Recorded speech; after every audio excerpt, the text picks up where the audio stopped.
Bonjour mes sexy curieux et curieuses, ici Catherine, votre coach de vie sexuelle. Puis aujourd'hui, on a un concept un petit peu différent. Je m'assois aujourd'hui pour écouter la télésérie super populaire de Netflix How to Build Your Sex Room ou L'architecte du désir. J'écoute cette série-là pour la première fois aujourd'hui, donc j'ai toutes les surprises et tout ce qui peut être bon et moins bon peut-être de cette série-là que je vais commenter au fur et à mesure que je l'écoute. Vous allez avoir bien sûr le condensé. Je vous passerai pas l'épisode au complet en même temps que je l'écoute parce qu'il y a sûrement des bouts que j'aurai rien à dire. Mais pour les commentaires que j'aurai à passer, dans le fond, ce que je veux, c'est m'assurer que vous ayez vraiment des bonnes informations puis des vraies bonnes idées par rapport à cette émission-là, parce que des fois, les émissions comme ça, c'est beaucoup de flafla et de superflu. Plus que vraiment des trucs pertinents pour vous permettre d'améliorer votre sexualité au quotidien, ce qui peut inclure ou ne pas inclure une sex room chez vous. Donc, sans plus tarder, allons-y, allons explorer ce que l'architecte du désir a à nous offrir.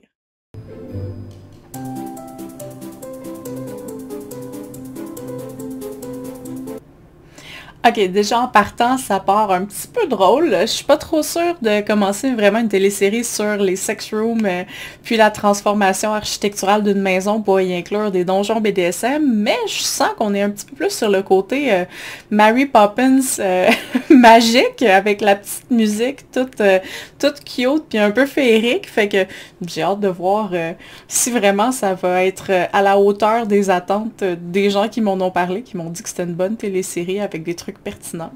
Mais on voit déjà le côté un petit peu très magazine des pièces qui sont créées. Donc j'ai hâte de voir à quel point ça va être pratique. On dit qu'on ne sait jamais ce que les gens font dans l'intimité. Mais moi, si. C'est drôle qu'elle dise ça parce que en fait, justement, ça me rejoint beaucoup. Parce que moi aussi, je sais ce que les gens font dans leur intimité.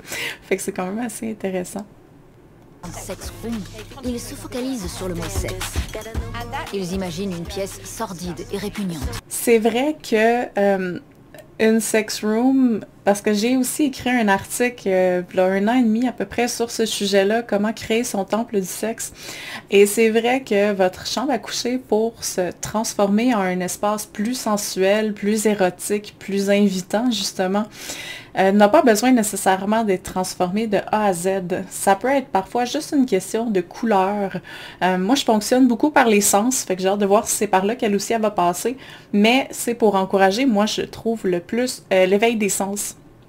Donc, ça peut être une question de couleur, ça peut être une question de texture, de visuel aussi, d'auditif, puis de senteur, donc d'odorat, de parfum, qui peut transformer une chambre qui est de base, avec des murs blancs, puis une couette blanche, avec, tu sais, vous avez vraiment très, très contemporain, mais peut-être un peu froid, en quelque chose qui devient super sensuel, super chaleureux, super invitant, super facilement en changeant juste des petits trucs qui sont clés pour vous permettre de mieux connecter ensemble, puis connecter à votre plaisir, bien évidemment.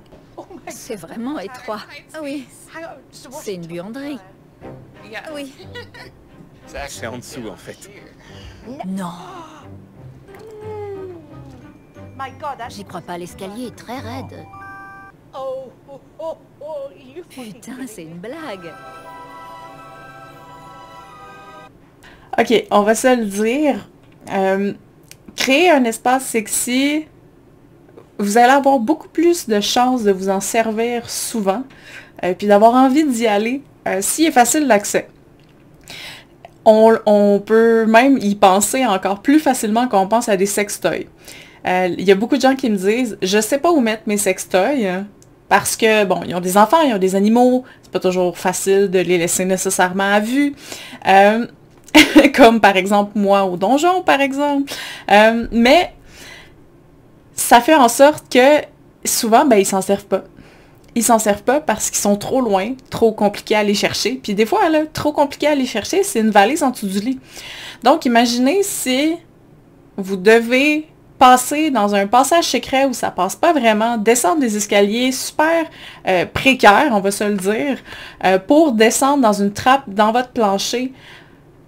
Je suis pas convaincue à quel point ça va servir souvent Donc, c'est sûr que les premières semaines, ça va être super excitant, vous allez être super content de l'avoir.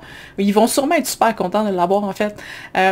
Mais avec le temps, j'ai comme l'impression qu'il va y avoir un émoussillement qui va se faire au niveau de l'envie de commencer à ouvrir la trappe dans le plancher, descendre nos trucs, que ce soit les jouets, que ce soit les trucs pour se nettoyer, etc. Puis de descendre dans la cave, parce qu'on va se dire, c'est pas un sous-sol, c'est une cave, pour aller faire du sexe quand la chambre à coucher est plus accessible, plus facile. Fait que vous comprenez un peu cette idée-là, des fois aller plus loin pour cacher nos trucs nous sert peut-être pas autant que le bénéfice des avoir cachés. Donc on veut les avoir cachés pour pas que personne le sache, mais en même temps ça fait parfois en sorte qu'on s'en sert pas à cause de ça. Je pense que je vais en profiter pour rajouter en même temps peut-être à quel point ils ont suivi ce que les gens ont demandé à la base. Donc, quand les gens demandent justement, bon, ok, on a parlé de fessées, d'être attaché, des plugs anneaux, des vibromasseurs, à quel point elle va écouter peut-être ses clients à travers ses designs. C'est quelque chose, je pense, qui peut être intéressant. Fait que je ferai un petit rating, on reverra la liste des trucs qui ont été mentionnés, voir à quel point ça a été bien suivi ou pas du tout selon l'émission. Certains martinets procurent une douleur assez superficielle et peuvent produire un léger sifflement ou un bruit sourd. Je vais faire une précision de traduction pour cette partie-là. En fait, quand elle parle du bruit de sifflement qui peut être doux ou qui peut être lourd, en fait, elle parle pas du bruit, elle parle de la sensation. Ça a été un peu perdu dans la traduction, mais un martinet, donc pas un fouet, mais bien un martinet, ça a une sensation qui est, oui, très de surface, ça c'est vrai, mais qui a aussi une lourdeur dedans. Puis cette lourdeur-là va être différente selon le nombre de lanières qui composent le martinet. Ou en anglais, des fois, ils vont dire le flogger. Donc, si vous avez une centaine de lanières de cuir, ça va être beaucoup plus lourd. Donc, l'impact sur la peau, sur la fesse, par exemple, va être beaucoup plus lourd que si j'en ai juste une trentaine. Là, l'impact va être un petit peu plus, vraiment plus de surface, mais aussi un petit peu plus pinçant. Fait que c'est une petite distinction à faire que je sais pas pourquoi, mais la traduction n'a pas été bien faite sur ce point-là. Fait que je voulais préciser pour vous autres. On peut d'abord caresser son partenaire avant de le surprendre. Absolument vrai. Parlons un peu des sex rooms et des donjons en particulier. Ils ont mauvaise réputation. Les gens imaginent tout de suite une pièce sordide où ont lieu les pires déviances. Ça, c'est vrai. Mais c'est complètement faux. Ça aussi, ça peut être Les vrai. donjons sexuels sont raffinés, sexy, élégants et luxueux. Là, elle vient parler à quelque chose d'important pour moi parce que quand j'ai créé l'atelier du plaisir, quand j'ai créé mon donjon, c'est exactement les mots que j'avais en tête. Je voulais absolument que ce soit ouvert, que ce soit chaleureux, que ce soit invitant, puis pas épeurant dans le fond. Fait que j'ai bien hâte de voir les idées qu'elle va avoir pour le donjon, voir si ça continue de me rejoindre, puis que je trouve ça peut-être inspirant. Who knows? Peut-être qu'il y a des idées que je vais pouvoir intégrer moi-même au donjon.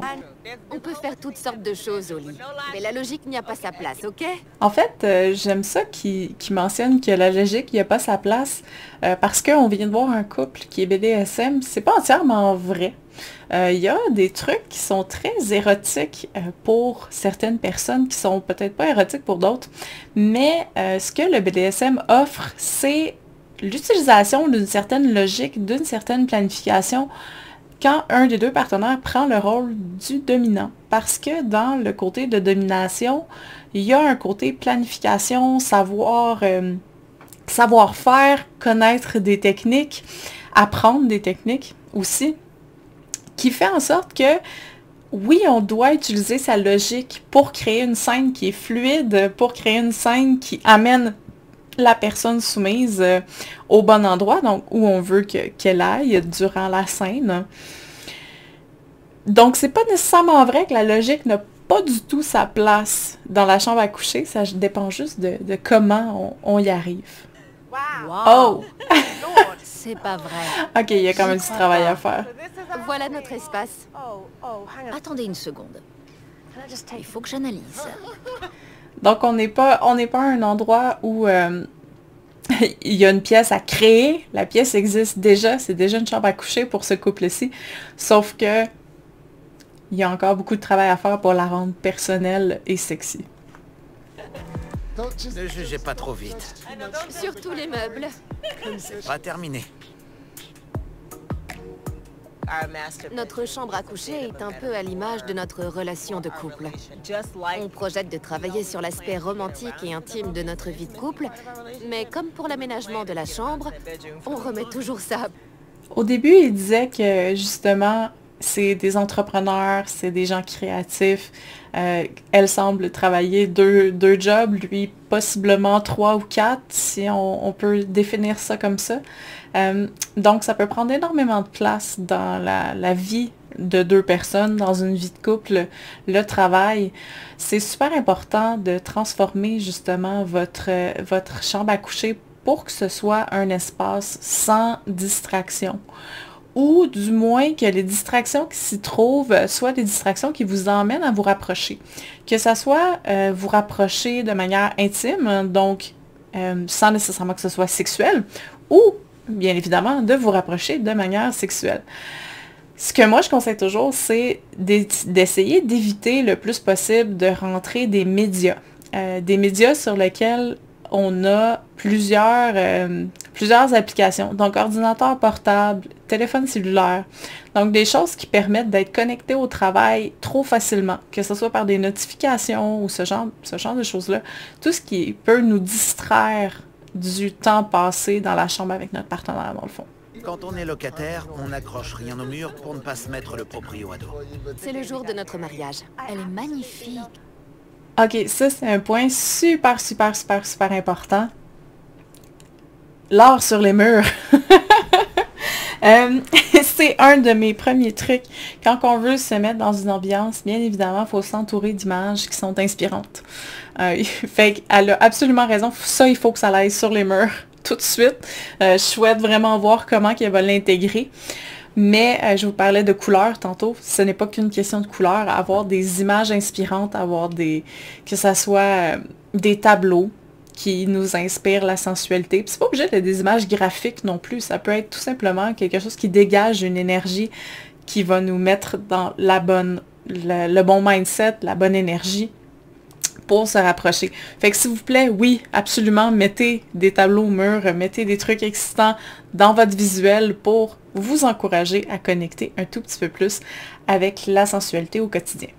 Parce qu'on s'en rend pas toujours compte, mais le fait de le voir à chaque jour change tranquillement la perception qu'on a de la pièce dans laquelle on l'a mis. Donc, si vous remplissez votre chambre de tableaux, d'objets sensuels, de trucs qui vous rappellent aussi des moments sensuels comme eux, c'est parfait, c'est une image de leur mariage, vous allez avoir vraiment le côté souvenir qui va s'engager, ce qui va vous mettre dans un meilleur mood, un mood plus happy, quelque part qui va vous ramener à ce moment-là, qui vous a rendu heureux, heureuse.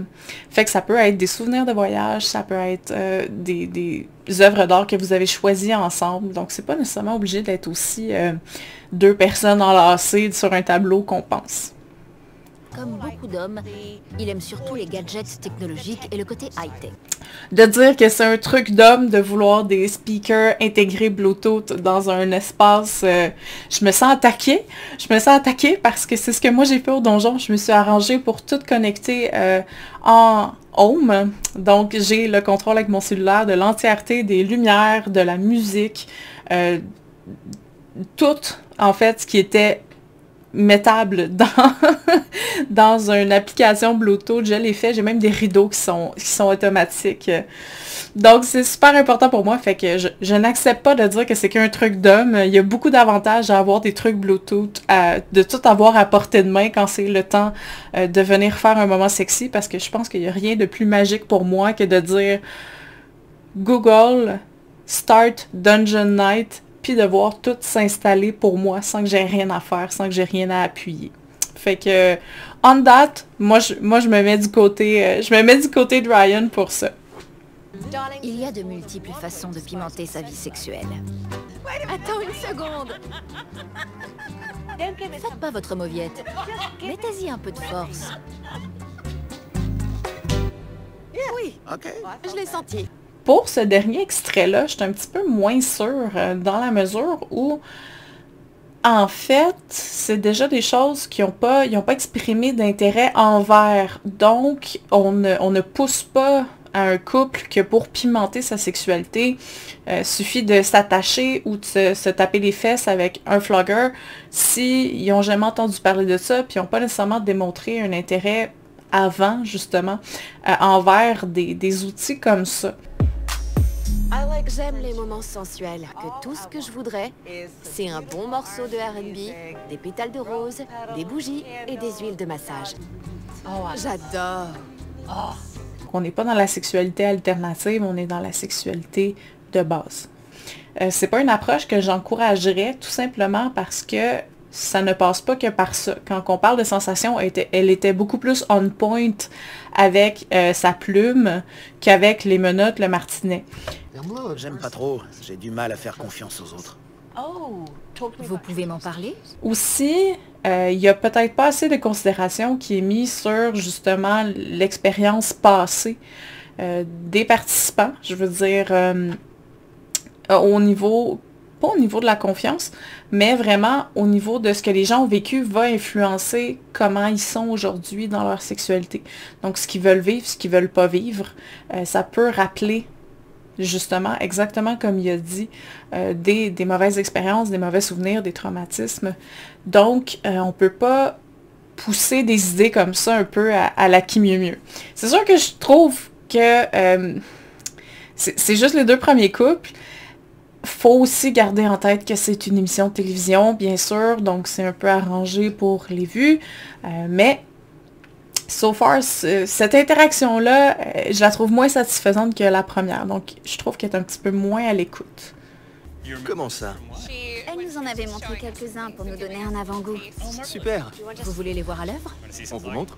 Ok. Là, ça commence à avoir vraiment de l'allure. À l'inverse, là, on est rendu avec des professionnels, des pratiques qui ont été mentionnées plus tôt.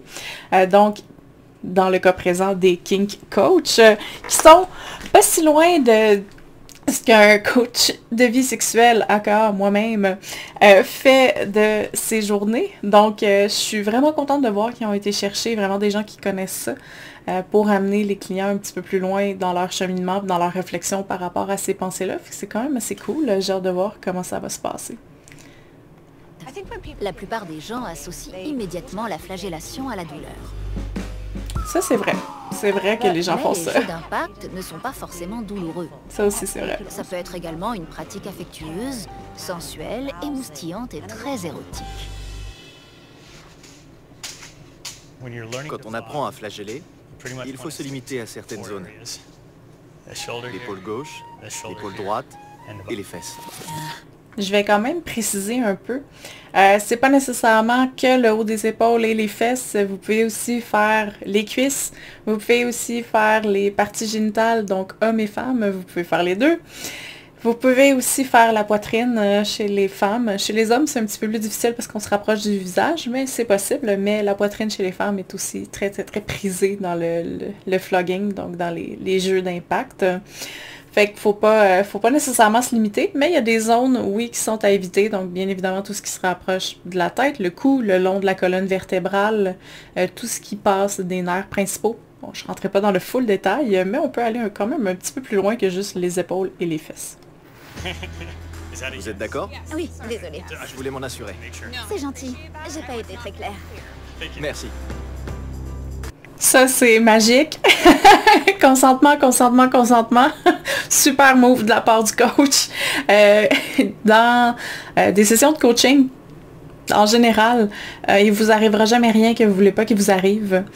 Donc, c'est toujours le propre du coach de vous demander, de s'assurer que vous dites oui avec enthousiasme aux pratiques que vous allez recevoir. Fait que là-dessus, je suis comme 10 sur 10, c'est absolument génial.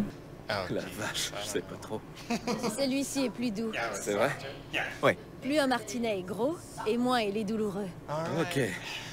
Ça vient toucher à ce que je vous disais tantôt en termes de lourdeur, c'est le nombre de lanières qui va composer le flogger, donc ça va pincer beaucoup moins. C'est pas nécessairement plus ou moins douloureux, il faut quand même faire attention, parce que dans la douleur, c'est propre à chacun, donc certaines personnes aiment les types de sensations qui pincent, ils vont trouver ça moins douloureux que des gens qui n'aiment pas les sensations qui pincent et qui vont avoir une moins grosse résistance à ce type de sensations-là. Mais c'est vrai que plus le flogger est lourd, plus l'impact va être profond. C'est bien. T'as mon feu vert. Ça, je pense que c'était probablement un apprentissage qu'ils ont fait un petit peu avant, parce qu'ils utilisent le mot vert, donc le feu vert. D'où ça vient, en fait, c'est dans le BDSM, il y a un code de couleur qui facilite la compréhension, la communication entre deux partenaires. C'est un peu quelque chose qui est très répandu puis qui est bien accepté. C'est le code des flux de circulation. Donc, on a vert, ça va super bien. Jaune, ça va être ralentir. Donc, que ça soit parce que les sensations deviennent trop intenses ou qu'il y a un petit souci, donc il faut ralentir la cadence, par exemple. Rouge, il va falloir arrêter. Donc, on va arrêter le jeu parce que quelque chose ne fonctionne pas, mais on n'est pas nécessairement dans un état de panique. On veut simplement dire quelque chose à notre partenaire, on n'est pas confortable, le coup a été très fort, on a besoin d'une petite pause, ce genre de choses-là. Puis, si vous ressentez vraiment un moment panique où vous devez faire savoir à votre partenaire que tout doit s'arrêter immédiatement, on va utiliser le safe word, qui est un mot de sécurité, qui est en fait un mot que vous allez devoir décider entre vous deux, puis qui signifie que le jeu doit s'arrêter. Puis quand je dis s'arrêter, c'est vraiment, on va arrêter entièrement de jouer. Souvent, on va détacher le partenaire et tout, parce que soit on est dans une émotion forte, donc on a un souci sur ce point-là, une émotion qu'on ne peut pas gérer ou continuer à passer au travers, donc il faut qu'on s'arrête pour se recentrer, ou des sensations physiques très fortes. Donc c'est quelque chose qui ne fonctionne pas du tout, qui doit être mentionné quand on veut que le jeu s'arrête. Ouais. Super. Ouais. Vas-y plus fort. Allez. Oh, je veux pas te faire mal. Allez, plus fort. Non. Mais-y plus de force. Non. Ok. Il y a plusieurs problèmes dans cette scène-là. Je vous disais tantôt, oui, c'est une émission. J'ai déjà participé moi-même à des émissions. C'est sûr qu'il y a un côté vraiment arrangé pour les vues, mais il y a quand même des aspects vraiment problématiques à ça. Premièrement, le respect de la confidentialité de leurs clients là-dedans. Le fait d'exposer tout ça aux voisins. Premièrement, pour la confidentialité des personnes qui reçoivent ça, ils ont quand même mentionné qu'ils voulaient que ce soit leur secret. Fait que ça, c'est pas vraiment respecté. Fait que même si ça leur a été demandé puis qu'ils ont dit oui, il y a toujours un aspect un peu autorité. Donc la production est là puis te demande de faire des choses que tu n'as pas nécessairement envie de faire ou que tu trouves pas nécessairement pertinent. Mais finalement, tu te dis oui pareil. Fait que ça, je suis un petit peu sceptique là-dessus. Je suis pas très contente de ça. Mais le point le plus grave que je trouve de leur part, c'est d'exposer voisins, passants, possiblement des enfants, à des actes qui sont sexuels, on va se le dire, là. C'est quand même, on parle de BDSM, donc à des actes BDSM sans leur consentement. C'est sûr qu'ils n'ont pas fait le tour de toute la maison pour leur demander si ça leur dérangeait de voir une femme se faire floguer sur le parterre avant de leurs voisins. Fait que ça, c'est un aspect qui est très important du BDSM qui n'a pas été respecté dans la mesure où on n'est pas tout simplement dans les attaches de base ou comme un shibari qui serait sans sexualité ni rien. On parle vraiment de taper les fesses de quelqu'un, fait que c'est un peu plus graphique. Pour ça, c'est vraiment un point négatif pour moi parce que les personnes qui sont exposées à ça devraient pouvoir donner leur consentement à ces scènes-là, puis là, ça leur est un peu imposé. Dis donc, je l'ai bien senti celui-là. Encore un dernier. Un dernier, d'accord. Prêt? Plus fort. Finalement, il y a un autre point super important qui vient de me frapper en même temps que j'en parlais. Le fait que le flogger a été pris de la boîte et utilisé sur la designer sans l'avertir parce qu'elle était sur le sex bench installé. Donc, le consentement n'a pas été vérifié. Oui, ils se connaissent. Oui, ça peut faire partie de leur dynamique, mais c'est pas quelque chose qu'il faut prendre pour acquis non plus. Pas parce qu'on a un ami que ça nous donne le droit de lui taper les fesses, de le toucher, de faire quoi que ce soit sans avoir son consentement au préalable, faites pas ça.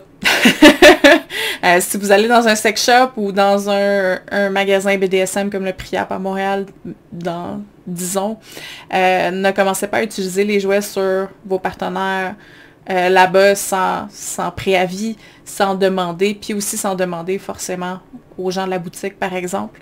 Puis c'est la même chose en donjon. Vous commencez pas à prendre, par exemple, un outil, puis à flageller quelqu'un, même si vous le connaissez, même si c'est votre ami, sans lui avoir demandé s'il a envie d'être flagellé, s'il a envie d'être flagellé avec cet outil-là, combien de temps ça va durer. Donc, tant qu'on n'a pas fait une négociation, qu'est-ce qui va se passer? On n'agit pas. Oui. Je sais pas si maman va apprécier. Il n'y a pas de mal à se faire flageller. Puis vous voyez, ça c'est encore un point encore plus pertinent dans la mesure où l'homme de la situation a une partenaire extérieure à ça. Donc, il y a tout un autre niveau d'implication nécessaire pour justement éviter les conflits. J'ai des doutes sur... Ok, on a réussi. J'ai des doutes sur comment ça va pouvoir fitter correctement dans l'espace, en toute honnêteté. Parce que pour faire du flogging, puis à part peut-être pour taper les fesses à la main, mais pour faire du flogging, ça prend un périmètre pour pouvoir bien le faire. Je sais pas qu'est-ce que la plante fait là, mais ok. Le cuir blanc capitonné donne une ambiance rock'n'roll et années 70. J'ai quelques thoughts par rapport à ça. La plante, pourquoi? Pourquoi une plante? Qu'est-ce que la plante fait là? La plante n'est pas sexy, la plante c'est de l'entretien, la plante va sûrement mourir si elle n'est pas en plastique. Si elle est en plastique, c'est quoi le point? Je suis pas d'accord avec une plante dans une sex room. Déjà que l'espace est tellement petit, je me dis, il aurait pu sûrement mettre de quoi de plus intéressant pour pimenter, continuer de pimenter. Deuxième chose, le cuir blanc. C'est pas une bonne idée. C'est du cuir blanc. Ça ne se lave pas bien. Ça marque. Que ce soit les chaussures, les rivets sur les pantalons, la saleté des pieds. Je veux dire, il va falloir le laver à un certain point, ce divan-là. Puis on parle aussi de fluide corporel, bien évidemment. C'est pas vraiment super. Parce que c'est blanc. Le divan et tout, c'est super, mais le fait qu'il soit blanc, c'est un peu décevant. C'est ma pensée so far par rapport à ces choix-là. C'est pas nécessairement les meilleurs qui auraient pu être faits, je pense. J'y crois pas. C'est un banc à fessées. Vous pouvez l'utiliser comme bon. Okay. C'est exactement ce que je disais qu'elle arrivait. C'est exactement ce qui se passe. Ils n'auront jamais l'espace pour faire du flogging autour de ce bench-là.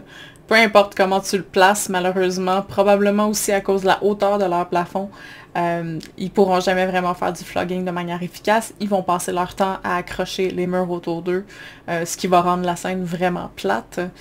Ils vont probablement pouvoir faire de la fessée manuelle, ça devrait pas être un problème, mais vous voyez comment les deux stations sont un peu contradictoires. T'sais, le spanking bench, habituellement c'est comme ça que ça s'appelle, un banc de fessée, ne pourra pas être utilisé au plein de son potentiel parce que l'espace est trop restreint. Fait que peut-être qu'il aurait pu investir sur une station un peu moins volumineuse, puis qui aurait été mieux adaptée justement à faire du flogging, étant donné que c'est ça qu'ils ont convaincu d'essayer durant l'épisode, dans le fond. Vous pouvez faire ce que vous voulez. D'accord. Sur les épaules. Ah, tu vois, c'est exactement ça. Tu la vois faire, puis tu comprends tout de suite qu'ils pourront jamais faire les mêmes techniques qu'ils ont vues dans l'atelier d'Impact Play, parce qu'il n'y a pas l'espace. Et c'est exactement ce qu'on a là comme preuve. Elle ne peut pas le faire non plus. Est-ce que je vois... Attendez. Je pense que j'ai vu 2 paires de menottes sur le mur. Qui a vraiment besoin de 2 paires de menottes? Oui, il y a 2 paires de menottes sur le mur. Ouais. C'est un peu comme le harnais, j'ai le feeling qu'ils ont mis ça un peu par désœuvrement de trouver autre chose de plus pertinent, parce que le harnais avec les chaînes ne sert pas à grand chose à part être utilisé comme de la lingerie, là. C'est visuel. C'est un plug anal. Exactement. Et je vous ai aussi mis des pinces à tétons. c'est donc ben triste. Un de leurs points importants, c'était les jeux anal pour lui. Fait que c'est comme s'il avait juste pas pris ça en considération du tout. Ils ont mis un plug anal vraiment de base dans une étagère qui va probablement prendre la poussière d'ailleurs parce que ça reste un sous-sol. Donc, finalement, ses désirs à lui ont été peut-être mis un petit peu de côté parce que si on parle d'anal, ça peut être anal strap-on, ça pourrait être un training kit, donc différentes grosseurs. On pourrait y aller aussi avec des billes anal.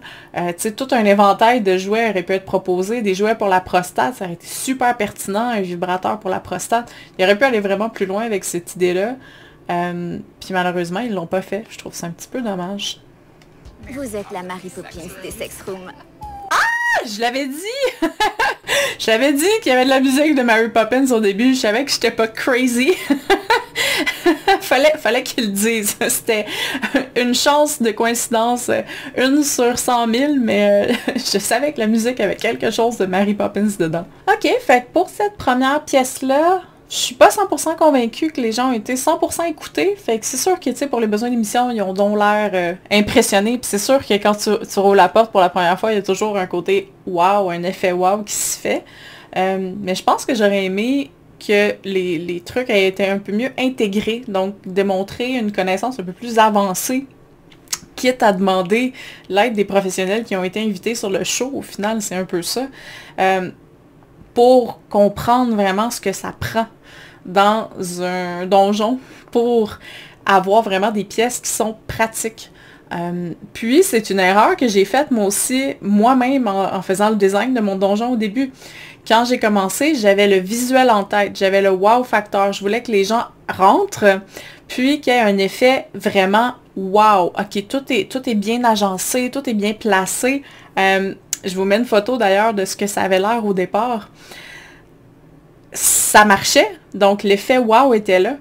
Sauf que, en utilisation, je me suis tout de suite rendu compte que la pole dance qui était au centre de la pièce était un pur problème. Ça m'empêchait d'utiliser le mur de bondage correctement pour faire du flogging. Ça m'empêchait d'utiliser le point d'attache verticale aussi pour les mêmes raisons. Donc, c'était difficile de naviguer.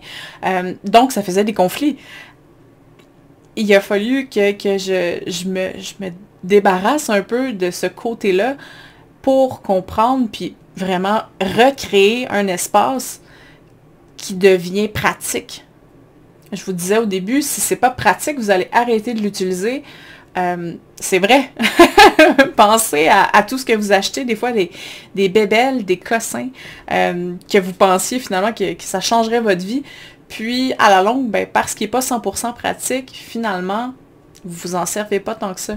C'est le risque d'avoir une sex room avec par exemple, un sex bench, une croix qui n'est pas 100% adaptée, donc qui n'est pas 100% bien placée pour pouvoir jouer de manière facile. Le design comme tel est super cute, super beau. C'est sûr que, tu sais, de repeinturer, etc., de faire des trucs sur mesure, ça peut être nécessaire aussi, dépendamment de l'espace que vous avez. C'est pas toujours possible d'avoir des trucs préfaits qui vont bien fitter dans l'espace que vous avez, que ça soit parce qu'il est plus petit ou que la shape soit un peu bizarre, la shape de votre pièce soit un peu bizarre. Donc, oui, ça c'est des bons points. Mais sinon, je trouve que si on repasse la liste, donc il voulait quelque chose de sexy et rock'n'roll.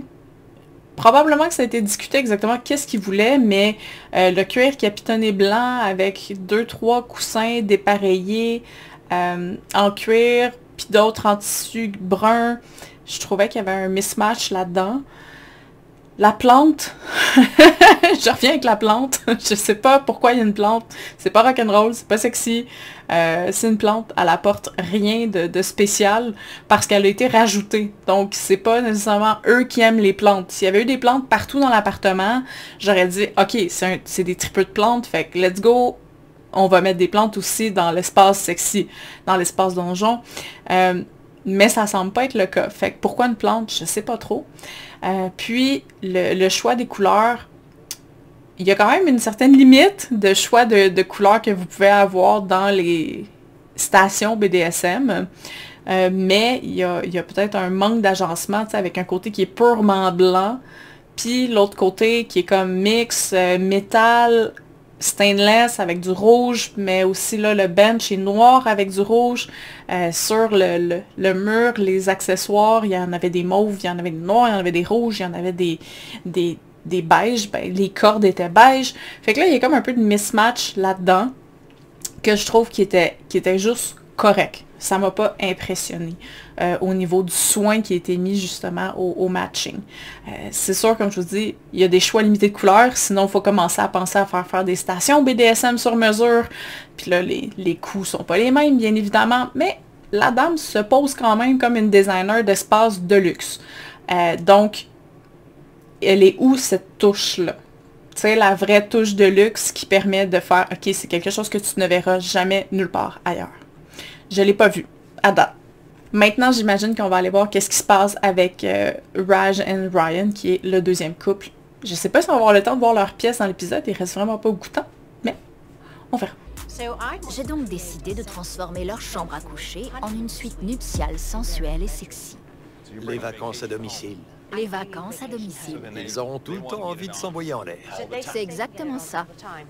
Ce qu'il leur faut, c'est un cadre romantique. C'est faux de penser que parce que vous avez une chambre sexy, vous allez forcément avoir envie de faire plus de sexe.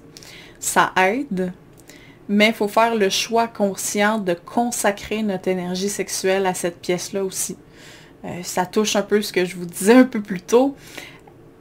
Oui, l'ajout des sensations, l'ajout du visuel qui nous met dans le bon mood est important, mais il faut faire le choix de fermer notre cellulaire, laisser notre cellulaire en dehors de la pièce, s'assurer qu'il est à Do Not Disturb et choisir consciemment de ne pas le regarder quand on va s'allonger ensemble pour la nuit, par exemple. Fait que c'est pas juste une question parce que la chambre est sexuelle, vous allez devenir plus sexuel, vous allez faire plus souvent l'amour. Il faut aussi adresser toutes les autres sphères qu'il y a autour pour s'assurer que ces sphères-là aussi sont en balance avec ce que vous voulez atteindre pour votre intimité de couple. Finalement, on n'aura pas la révélation de la deuxième chambre. Je pensais qu'il y aurait 2 couples par épisode. Apparemment, c'est pas le cas. C'est un couple et demi. Donc, j'imagine on va voir la suite dans l'épisode numéro 2. J'espère que vous avez aimé le concept sexe et conseils en même temps de ma review des designs. Je fais une review en tant que moi-même propriétaire de donjon que j'ai designé de A à Z. Donc, c'est vraiment une opinion personnelle. Je ne suis pas designer d'intérieur non plus. Je suis une propriétaire de donjon et une sex coach. C'est déjà bien en masse, je pense.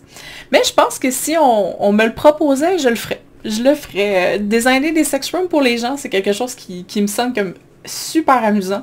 Puis je suis à peu près sûre que toutes mes connaissances pourraient vraiment bien entrer en jeu pour créer des espaces qui reflètent réellement les désirs des gens qui voudraient faire ça. Fait que, qui sait, hein? Écrivez-moi si vous avez envie d'une sex room. On peut peut-être arranger quelque chose on sait jamais. Dans la mesure où mon partenaire design des stations BDSM lui-même, donc les stations qu'on a au donjon, c'est lui qui les a fait. Mes connaissances sur le sexe, la sexualité, etc. Peut-être qu'il y a de quoi à faire aussi pour une version québécoise de cette émission-là. Hein? S'il y a des producteurs qui écoutent, écrivez-moi, je suis intéressée. Sinon, bien évidemment, il faut liker la vidéo pour me faire savoir que vous avez aimé ça. Dites-moi si vous êtes d'accord, si vous n'êtes pas d'accord avec ma review aussi. Ça va me faire plaisir d'avoir votre opinion sur le sujet.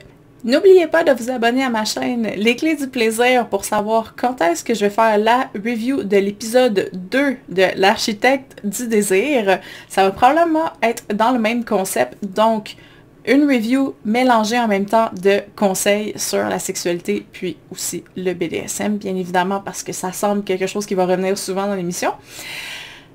Je vous souhaite une super de belle journée, mes sexy curieux et curieuses, puis je vous dis à bientôt!